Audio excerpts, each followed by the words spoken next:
Hi students, today we're going to learn about Louise Nevelson. She is an abstract sculptor who used found objects. She used to walk around the streets and find furniture that's been thrown away and use those wooden pieces to make her abstract sculptures. Now what is abstract? Let's take a look. Abstract art is art that does not represent nature or reality. There are no recognizable subjects. Abstract art uses shapes and colors to express ideas and emotions. A good way to think about abstract art is by looking at its opposite, figurative or representational art. Figurative or representational art can be realistic or non-realistic. But even when it is non-realistic, you can still see what subject it represents. Like here, you can still tell it's a picture of a face. Look at these figurative or representational art of fruit. One is realistic and one is non-realistic, but you know that both are pictures of fruit. But when it comes to abstract art, there are no recognizable subjects.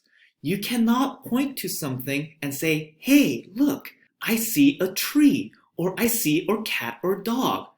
But what you can say is, I can see these colors and these shapes.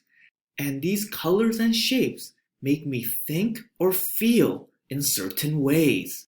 And abstract art is exactly what Louise Nevelson did. She made abstract sculptures that do not represent subjects in nature or reality. Take a look at these abstract sculptures by Louise Nevelson and compare them to figurative or representational sculptures like you see here. They can be realistic or non-realistic, but they represent things in nature or reality. Nevelson's sculptures were monochromatic. That means she only used one color.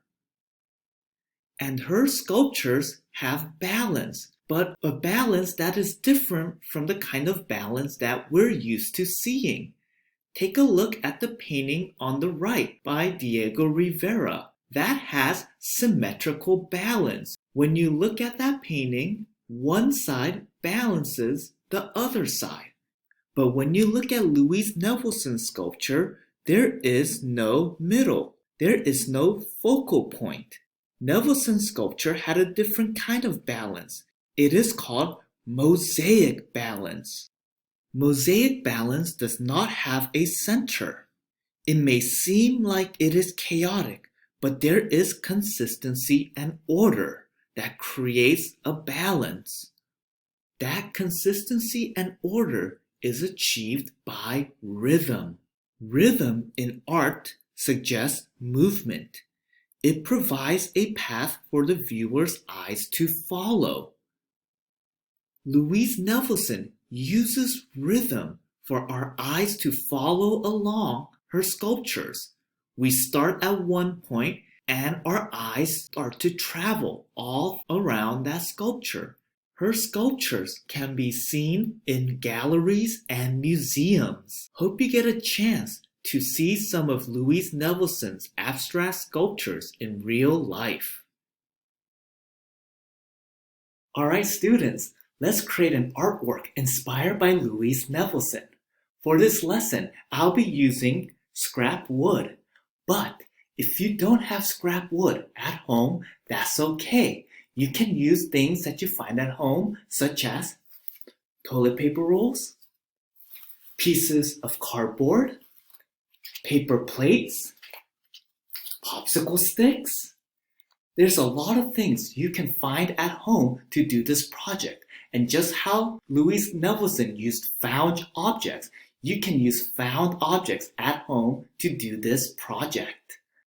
You will need a panel to glue everything onto.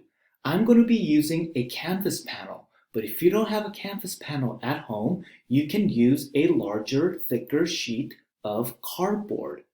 You want to begin by starting with the composition. Before gluing anything down, you want to place things so you know where it goes. I like to start my composition by starting with the large pieces first. Start with the large pieces and build up and end with the smaller pieces. So if I have large pieces of wood, that will be my base for my artwork. Find your large pieces of wood and cardboard. Think about how you want to place your pieces. You can have things going up and down and side to side, or you can have things going at an angle, and you can have things laying on top. Pause this video as you lay down your large pieces. Once you have your large pieces set down, go ahead and move on to your medium-sized pieces. I'm going to place my toilet paper rolls next. When you place your items, think about balance. Do you want things concentrated on one side, or do you want things spread out? I'm going to next think about where I want to put my cardboard pieces. Think about what areas are open that you want to place an object on. Go ahead and enjoy placing your pieces, and remember you can always pause and rewind this video. And remember, during this stage you can always move things. I'm going to move this up here. I'm going to move this like that. And then you should move on to your smaller pieces. The smaller pieces go on last because they go on top of the larger pieces. Your composition is almost done. Hope you're having fun. Once you have your pieces set down, take a look at it. See if you like it and see what things you want to change. You should always pause to observe your work in progress. See what things you like and see what things you want to change. Once you have everything placed down where you want it to go, you can start gluing it down. I recommend using tacky glue. It works better than regular glue and will make sure everything stays in place. And sometimes when you're gluing things down, you're going to have to take things off. Try your best to remember where you wanted those pieces to go.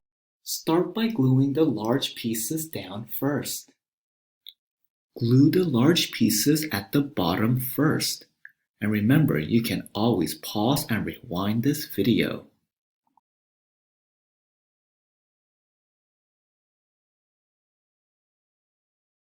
And continue on by gluing down the small pieces.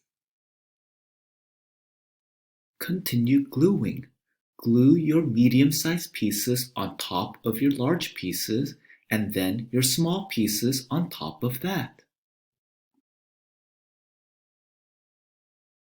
Once you have everything glued down, you'll need to give it some time for it to dry. You can gently press down on some pieces. You can gently press down on the pieces to help them dry. Remember, your pieces should be dry before you start painting.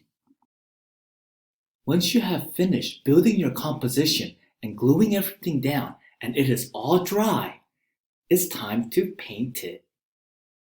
I'll be using acrylic paints to paint my Louise Nevelson inspired art. If you have acrylic paints at home, you can use those, or you can use tempera paint or even poster paint.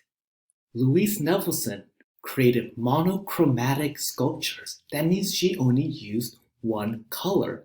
For example, she liked to make her whole sculpture black, white, or gold. If you have a favorite color and want to make your whole sculpture that one color, you can do that. Or you can make your sculpture colorful. That's alright too. Go ahead and have fun painting your sculpture. I really like the color green. That's my favorite color. So that's the color I'm going to start with to paint my sculpture.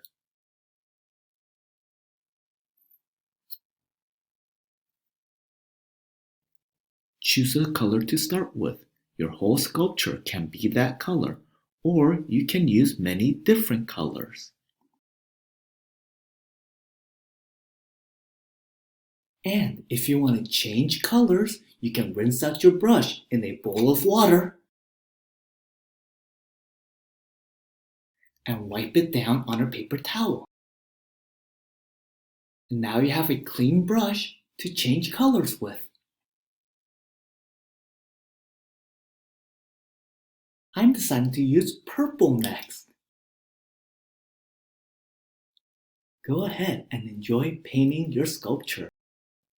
I hope you're enjoying painting your sculpture. How is your sculpture looking? This is how mine's looking so far. Continue to paint your sculpture, and remember, you can always pause this video at any time.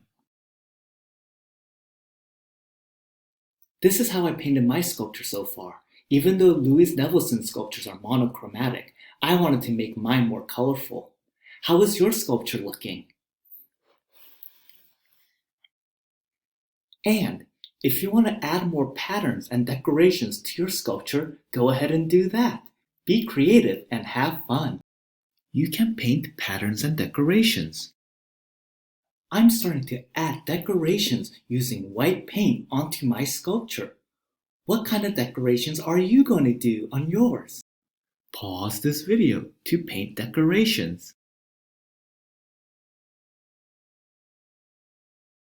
Alright, I finished my painting.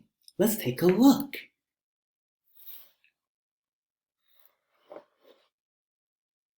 Do you like it? Hope you have fun learning about Louise Nevelson and doing a found object sculpture.